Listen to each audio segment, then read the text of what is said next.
Baik, Shalom Bapak, Ibu, Saudara sekalian yang dikasihi oleh Tuhan kita Yesus Kristus, di mana saja suara saya dapat didengar dan ditangkap, dan kembali selamat bertemu dengan saya Bapak Agustinus Banu, dan saya ingin untuk mau memberitakan berkat-berkat rohani kepada kita, kepada Bapak Ibu Saudara sekalian di mana saja berada.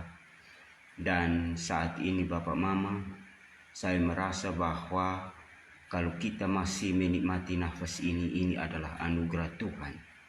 Mengapa sehingga saya katakan anugerah Tuhan? Karena hidup kita di dunia ini hanya hidup sementara saja. Nanti kita akan menuju kepada kematian. Dan kalau hari ini kita masih menikmati nafas hidup, ini adalah Tuhan masih mempercayakan nafas hidup kepada kita untuk kita masih hidup. Karena saya teringat firman Tuhan di dalam Ayub 12 ayat 9 dan ayat yang ke-10. Dia bilang begini, siapa di antara semuanya itu yang tidak tahu bahwa tangan Allah yang melakukan itu, bahwa di dalam tangannya terletak nyawa segala yang hidup dan nafas setiap manusia. Jadi kita punya hidup dan segala yang bernafas di bawah kolong langit ini ada di dalam tangan Tuhan. Terutama nyawa manusia ini Tuhan yang pegang. Dan kalau Dia masih mempercayakan hidup kepada kita, ini adalah satu anugerah Tuhan kepada kita. Dan kalau sampai saatnya yang Tuhan sudah tentukan untuk kita mati, maka Dia sudah ambil kembali nafas kehidupannya. Dan seperti yang di dalam Pengkhotbah 12 ayat yang ke-7, debu kembali menjadi tanah dan rohnya kembali kepada Sang Penciptanya. Atau misalnya di dalam Ayub 34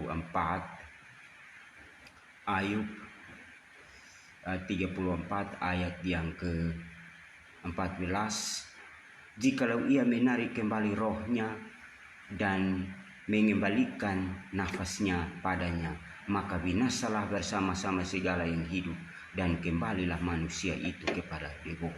Jadi ayat ini bahwa memang roh atau nafas kehidupan kita Tuhan masih pegang dan Dia mempercayakan hidup kepada kita.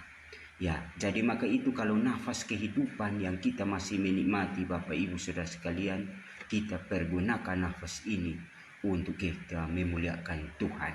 Terlebih salah satu hal yang saya ingin mau sampaikan melalui berkat rohani ini adalah menyangkut dengan firman Tuhan, karena sekarang ini kita sudah merayakan kebangkitan Tuhan kita Yesus Kristus. Dan kebangkitan ini penting karena apa? Setiap manusia atau setiap orang Kristen, kita punya titik iman percaya kita yaitu pada kebangkitan Kristus. Kalau misalnya Yesus mati dan mati terus dan tidak bangkit, maka kita pasti tidak percaya dan kita tidak gereja pada hari Minggu. Tetapi karena Yesus bangkit pada hari Minggu, maka kita semua orang Kristen beribadah pada hari Minggu. Karena Kristus bangkit dan mengalahkan maut. Dan saat ini Bapak Mama Saudara sekalian yang dikasihi Tuhan, saya ingin membagikan satu firman di dalam Pertama Korintus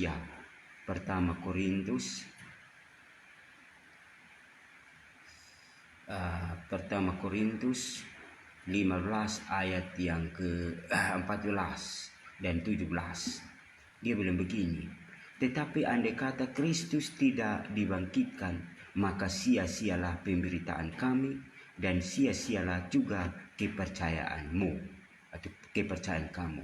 Ayat yang ke-17, dan jika Kristus tidak dibangkitkan, maka sia-sialah kepercayaan kamu dan kamu masih hidup dalam dosamu.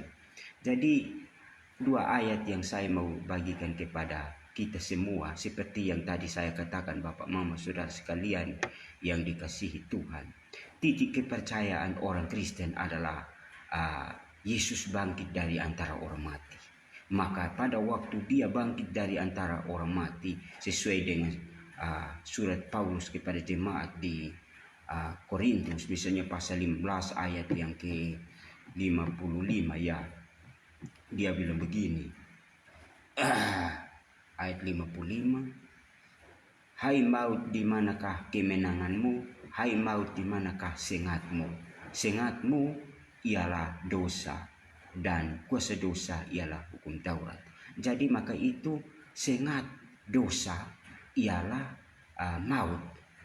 Ya, jadi maka itu kalau misalnya Yesus tidak dibangkitkan atau tidak bangkit dari antara orang mati, maka sia-sialah kepercayaan kita, dan kita masih hidup di dalam dosa, seperti surat Paulus kepada jemaat di Korintus ini.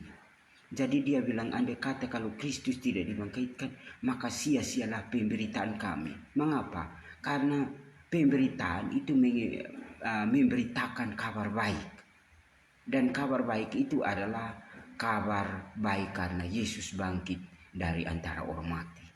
Walaupun beberapa orang atau banyak orang di dunia ini, ada termasuk agama-agama lain yang tidak percaya bahwa Yesus bangkit, itu urusan mereka. Tetapi kalau kita orang Kristen, kita percaya bahwa Tuhan kita Yesus Kristus bangkit pada hari yang ketiga dari antara orang mati dan mengalahkan semuanya itu. Kalau misalnya Yesus tidak bangkit, Bapak Mama Saudara sekalian, berarti kita mati dan mati terus. Dan semua Injil, baik dari Matius, Markus, Lukas, dan Yohanes itu sudah menceritakan bahwa kebangkitan Kristus. Yesus bangkit, dan walaupun kita tidak melihat dengan mata kita, tapi kita percaya bahwa Yesus betul-betul bangkit.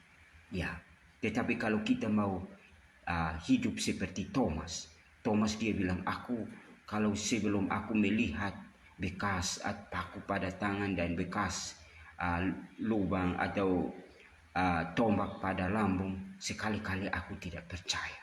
Kita bisa lihat di dalam Yohanes 20 Bapak Mama.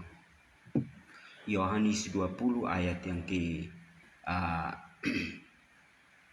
26 dulu. Ya. 8 hari kemudian murid Yesus berada kembali dalam rumah ibadat, rumah itu, dan Thomas bersama-sama dengan mereka. Sementara pintu-pintu terkunci, Yesus datang dan berdiri di tengah-tengah mereka dan berkata, damai sejahtera bagi kamu. Kemudian ia berkata kepada Thomas, taruhlah jarimu di sini dan lihatlah tanganku, ulurkanlah tanganmu dan cucukkanlah ke dalam lambungku, dan janganlah engkau tidak percaya lagi, melainkan percayalah. Thomas menjawab dia, ya Tuhan dan Allahku. Ya, kata Yesus kepadanya, karena engkau telah melihat aku, maka engkau percaya. Berbahagialah mereka yang tidak melihat, namun percaya. Jadi maka itu Bapak Mama, walaupun kita sekarang ini kita tidak melihat dengan mata bahwa Yesus bangkit dan menampakkan diri kepada kita, tetapi kita percaya bahwa Yesus betul-betul bangkit.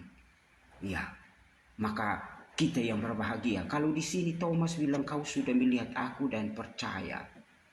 Ya, tetapi berbahagia bagi mereka yang tidak melihat namun percaya. Berarti kita yang tidak melihat Yesus namun kita percaya. Ya. Jadi maka itu Bapak Mama Saudara sekalian, percaya kita memang luar biasa, dan kita punya Tuhan ini luar biasa. Semua nabi di dunia ini, baik dari agama lain, mereka mati dan tidak bangkit-bangkit. Tetapi Yesus Kristus Tuhan kita adalah satu-satunya yang dia mengalahkan maut. Dia mati dan bangkit kembali. Ya, karena memang semua manusia pada waktu kita jatuh ke dalam dosa. Kalau kita melihat waktu Adam dengan Hawa jatuh ke dalam dosa di Taman Eden, kalau kita baca dalam Kejadian 2 ayat 17, ketika mereka makan buah pohon yang dilarang Allah, maka mereka sudah mati. Tapi pada waktu itu mereka memetik buah pohon itu, mereka tidak langsung napas putus, tetapi yang mereka mati yaitu mati rohani. Maka ada 3 kematian Bapak Ibu: mati rohani, mati jasmani, dan nanti mati kekal dalam dalam neraka. Ya, jadi maka itu kematian rohani terjadi pada waktu Adam dengan Hawa jatuh ke dalam dosa di Taman Eden. Maka kita semua manusia yang dikatakan orang berdosa, kita adalah semua mati rohani. Kecuali kita memiliki Yesus, maka kita adalah hidup rohani. Jadi maka itu Bapak Mama Saudara sekalian yang dikasihi oleh Tuhan kita Yesus Kristus. Nah, kalau misalnya Tuhan Yesus sudah bangkit bagi kita dan mengalahkan maut, Dia menggantikan kita, dan tadinya kita mati, tetapi karena Tuhan Yesus sudah mengalahkan maut dan menggantikan kita, kita sudah memperoleh kehidupan kekal di dalam hidup ini. Kita membuat apa? Pasti kita harus melayani Dia, baik di dalam pemberitaan firman Tuhan, baik kita memuji Tuhan dan kita berdoa. Karena ada 3 hal penting untuk kita melakukan dalam hidup ini, yaitu berdoa, menyanyi buat Tuhan atau memuji Tuhan, dan kita mendengar firman Tuhan atau memberitakan firman Tuhan. Ya, jadi maka itu terutama sekali adalah pemberitaan firman Tuhan. Karena firman Tuhan ini adalah kabar baik, yang mana Yesus waktu mati dan bangkit kembali, Dia memerintahkan murid-murid untuk pergi memberitakan Injil ke seluruh dunia dan membaptis mereka dalam nama Bapa, Anak, dan Roh Kudus.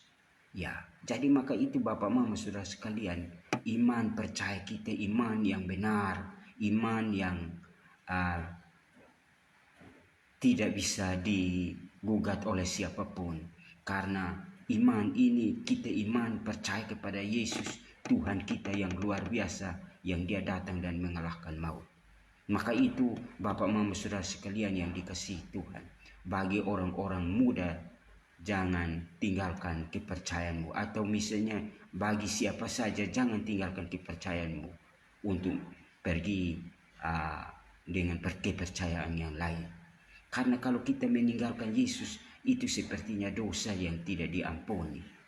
Maka kita akan tanggung kita punya dosa dalam neraka. Ya, jadi maka itu Bapak Mama Saudara sekalian, kita percaya ini, kita jangan tinggalkan kepercayaan kita, karena upah besar di sorga.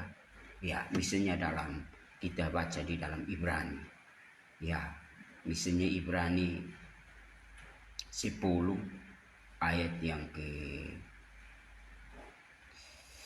35, dia bilang begini: sebab itu jangan kamu melepaskan kepercayaanmu, karena upahmu besar, upahmu yang menantinya. Ya, jadi maka itu kalau misalnya kita tinggalkan kita punya kepercayaan dan pergi percaya yang lain-lain, ingat bahwa kita sepertinya orang yang sudah tahu kebenaran, tetapi dia sengaja tidak tahu kebenaran itu. Dan kalau misalnya orang sudah tahu kebenaran dan sengaja berbuat dosa, maka tidak ada korban penghapus dosa lagi. Di dalam Ibrani juga, Ibrani 10 ayat yang ke-26, dia bilang begini: sebab jika kita sengaja berbuat dosa sesudah memperoleh pengetahuan tentang kebenaran, maka tidak ada lagi korban untuk menghapus dosa itu. Jadi kita sudah tahu bahwa Yesuslah yang benar, dan lain-lain itu tidak benar. Tetapi kalau misalnya masalah ekonomi atau misalnya dalam hidup kita, lalu misalnya kita tergoda dengan kebutuhan-kebutuhan itu dan kita tinggalkan kita punya iman, atau misalnya kita tinggalkan kepercayaan kita karena masalah cinta. Ya, bagi orang-orang muda ini hati-hati. Kalau engkau sudah percaya Yesus, Jangan tinggalkan kepercayaanmu dan pergi untuk dengan kepercayaan yang lain. Ya, hanya Kristen sendiri adalah kepercayaan yang dikatakan Allah yang benar dan hidup yang kekal. Ya, coba kita lihat di dalam pertama Yohanes 5 ayat yang ke-20. Dia bilang begini, akan tetapi kita tahu bahwa anak Allah telah datang dan telah mengaruniakan pengertian kepada kita supaya kita mengenal yang benar dan kita ada di dalam yang benar. Dia adalah di dalam anaknya Yesus Kristus, dia adalah Allah yang benar dan hidup yang kekal. Dia adalah Allah yang benar dan hidup yang kekal. Nah, kalau misalnya dia adalah Allah yang benar dan hidup yang kekal, lalu kita tinggalkan dan pergi untuk bisa percaya kepada Allah-Allah lain, itu sama halnya kita tinggalkan emas dan pergi ke sen. Ya, jadi maka itu Bapak Mama Saudara sekalian yang dikasihi oleh Tuhan kita Yesus Kristus. Tuhan kita bangkit dan mengalahkan semuanya itu. Ya, seperti yang tadi saya baca dalam pertama Korintus 15 ayat yang ke-55. Jadi kita bersyukur. Maka itu kita saling membagikan berkat-berkat rohani melalui firman Tuhan untuk kita saling menguatkan sehingga kita jangan melepaskan kepercayaan kita dan pergi percaya kepada Allah-Allah lain atau nabi-nabi lain yang tidak punya guna sama sekali. Ya, jadi maka itu Bapak Mama Saudara sekalian, semua keyakinan di dalam dunia ini, tapi dalam Alkitab bahwa hanya satu-satunya Yesus yang benar. Di dalam firman Tuhan biasa ayat-ayat terkenal dalam Yohanes 14 ayat 6. Yesus bilang, akulah jalan dan kebenaran dan hidup. Tidak ada seorang pun yang datang kepada Bapa kalau tidak melalui aku. Jadi dia mengklaim diri bahwa satu-satunya jalan menuju Bapa hanya aku sendiri. Tidak ada jalan lain. Lalu misalnya dalam kisah para rasul, kesaksian Petrus, kisah 4 ayat yang ke-12, keselamatan tidak ada di siapa-siapa pun di dunia ini. Sebab di bawah kolong langit ini tidak ada nama lain yang olehnya manusia diselamatkan. Hanya satu-satunya nama Yesus. Maka itu jangan tinggalkan kepercayaan kamu. Lalu misalnya ada satu ayat lagi di dalam pertama Timotius 2 ayat yang ke-5. Allah itu Esa dan Esa pula di dalam pengantara antara Allah dan manusia, yaitu manusia Kristus Yesus. Jadi maka itu Allah itu Esa dan Esa pula dalam pengantara antara Allah dan manusia, itu manusia Kristus Yesus. Maka dia yang menjadi pengantara, tidak ada pengantara yang lain. Silahkan agama lain boleh kamu punya pengantara lain, itu kepurusan. Tetapi kami orang Kristen hanya kami percaya bahwa pengantara antara Allah dan manusia, yaitu manusia Kristus Yesus. Tidak ada pengantara yang lain. Lalu misalnya ada satu juga di dalam pertama Yohanes 5 ayat 11-12. Allah telah mengaruniakan hidup kekal kepada kita, tapi hidup itu ada di dalam anaknya. Siapa memiliki anak memiliki hidup. Siapa yang tidak memiliki anak tidak memiliki hidup. Ya, jadi maka itu Bapak Mama Saudara sekalian, Yesus Kristus satu-satunya manusia unik di dalam dunia ini. Yang dalam kelahirannya juga unik, bukan hubungan antara laki-laki dan perempuan, tidak. Walaupun anggapan lain bahwa Maria bersina dengan prajurit Romawi baru bisa Yesus lahir, itu omong kosong dan itu tidak kuat. Ya, karena kita tahu bahwa ya Maria mengandung dari Roh Kudus. Ya, karena kalau misalnya Yesus dia orang berdosa juga, dia tidak layak untuk menebus dosa-dosa kita juga. Karena memang ada di Yesus ini dua syarat yang dia harus ini, yaitu misalnya syarat untuk menebus manusia. Hanya dua syarat. Syarat pertama, karena manusia yang berdosa, maka dia harus jadi manusia. Allah jadi manusia.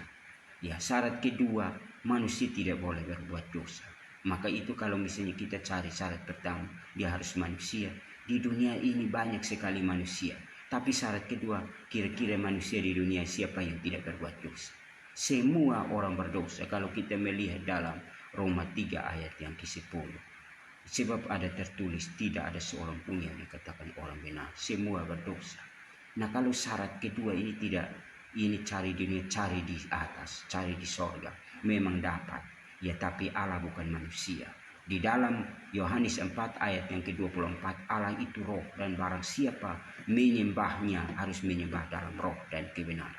Jadi kita cari di atas minimum dapat, yaitu Allah. Allah tidak berdosa. Nah bagaimana manusia harus ditebus? Dia Allah itu harus turun jadi manusia, yaitu manusia Kristus Yesus. Maka itu dalam doktrin kita, baik waktu itu manusia Yesus datang dilahirkan secara ajaib, dan dia dalam pelayanan dia menderita, mati dan bangkit pada hari ketiga, dan dia terangkat ke sorga. Dia menampakkan diri selama 40 hari.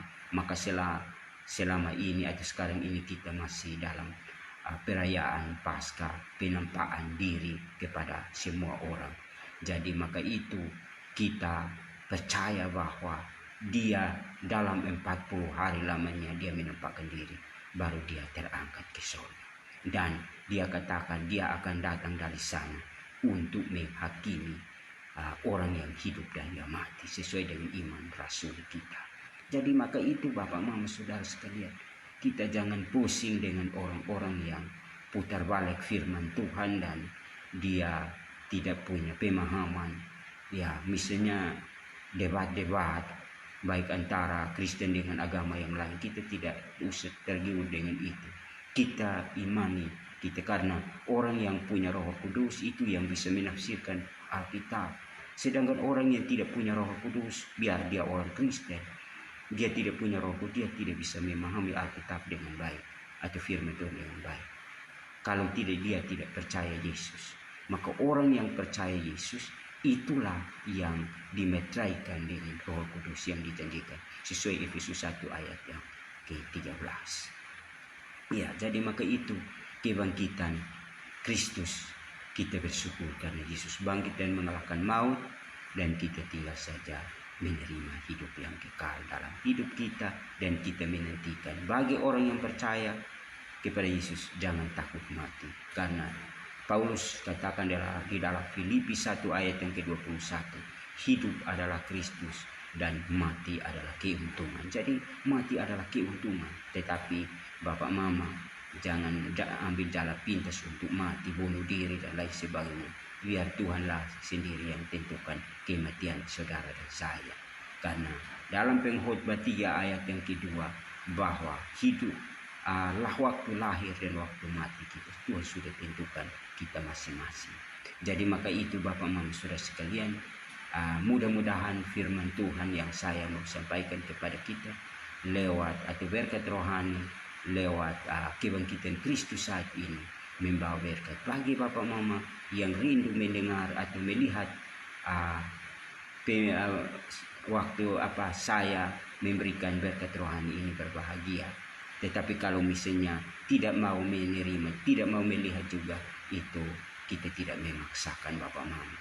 Hanya orang-orang yang rindu akan kebenaran firman Tuhan pasti akan melihat dan mendengar suara-suara saya saat ini Bapak Mama. Jadi mungkin itulah yang saya mau sampaikan kepada kita, dan mudah-mudahan firman Tuhan ini membawa berkat untuk kehidupan kita, dan kita terus maju dalam pekerjaan Tuhan. Terima kasih dan shalom.